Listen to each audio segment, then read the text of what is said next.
রাজনৈতিক প্রতিশ্রুতি বাস্তবায়নের যে স্টেপগুলো ছিল, ধারাগুলো ছিল, ফ্যামিলি কার্ড তার মধ্যে one of the biggest Trump card ছিল। এখন দলগত মানুষ পাচ্ছে, একেবারে অস্বীকার করার কিন্তু উপায় নেই, এবং সেটা আমি একবারে নাও করে দিচ্ছি না। কিন্তু ফ্যামিলি কার্ড নিয়ে জয় বাংলা, জয় বঙ্গবন্ধু স্লোগান দিচ্ছে এমন মানুষও আছে কিনা, এবং সেইটা স্লোগান দেওয়ার কারণে তার কার্ড কেড়ে নেওয়া হয়েছে কিনা, কিংবা তাকে অত্যাচার করা হয়েছে কিনা।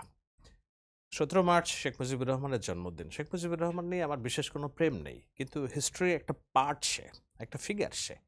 তো তার জন্মদিন পালনে কেউ যদি বঙ্গবন্ধুর জন্মদিনের শুভেচ্ছা জানায়, তো আমি কি তার ঘাড়ে লাঠি মারার মতো ঘটনা ঘটেছে কিনা বাংলাদেশে, যেটা 6 মাস আগেও এটা কেউ সাহস করছিল না। আমরা এই সহনশীলতাটুকুই তো চেয়েছিলাম রাজনীতিতে, তাই না? কেউ কাউকে যদি সম্মান করতে চায়, শ্রদ্ধা প্রকাশ করতে চায়, এমনকি গালাগালিও যদি দিতে চায়, আমাকেও যদি অনেকেই গালাগালি দেয়, আমি তো বলি দিনে হাজার হাজার গালি শুনি। তো গালাগালির স্বাধীনতাও তো একটা স্বাধীনতা। কিন্তু ওইটা আবার ভিন্ন বিষয়, যে না তাই বলে আমি গালাগালিকে উৎসাহিত করছি না।